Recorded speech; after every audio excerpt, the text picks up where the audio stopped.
માંથી ક્યુ સૌથી વધુ સ્થાયી હશે? તો પહેલા તો આપણે એ સમજી લઈએ કે જે કન્ફર્મર છે એ કન્ફર્મરના પ્રકારો કુલ કેટલા છે અને સૌથી વધારે સ્થાયી કન્ફર્મર કોને કહી શકાય. તો કન્ફર્મરના મુખ્ય બે પ્રકારો છે. એ બે પ્રકારો ક્યાં ક્યાં? તો કે પહેલું તો ઇક્લિપ્સ્ડ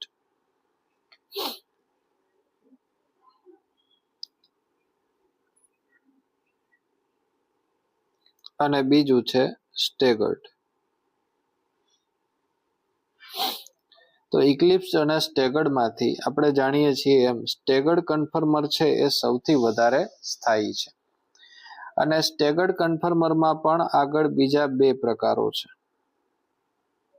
સ્થાયીતાની દ્રષ્ટિએ સૌથી વધારે સ્ટેગર્ડ કન્ફર્મર વધુ સ્થાયી, અને એમાં પણ પાછા બે પ્રકારો છે. ક્યાં ક્યાં? તો કે એક એન્ટી પ્રકારનું હોઈ શકે અને બીજું છે એ ગોચ. તો એન્ટી અને ગોચમાંથી એન્ટી છે એ સૌથી વધારે સ્થાયી હોય છે. શા માટે એ હમણાં આપણે ઓપ્શનની અંદર જોઈએ. તો હવે આપણે જોઈએ કે ઇક્લિપ્સ્ડ આપણે પહેલા તો દૂર કરવાનું છે, જેટલા ઇક્લિપ્સ્ડ બંધારણ દેખાય એટલા. પછી સ્ટેગર્ડ જોવાનું છે અને સ્ટેગર્ડમાંથી પણ આપણે એન્ટીને પસંદ કરવાનું છે. તો હવે આપણે ફરી પાછા આપણા વિકલ્પ પર આવીએ.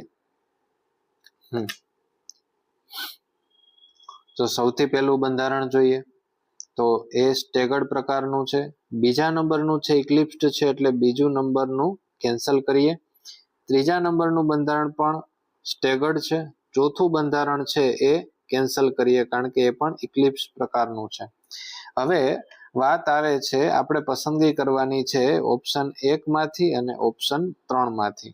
તો ઓપ્શન 1 છે એ બંને 1 અને 3 બંને સ્ટેગર્ડ જ છે, બંને સ્થાયી છે. પણ એ બંનેમાંથી સૌથી વધારે સ્થાયી કોણ?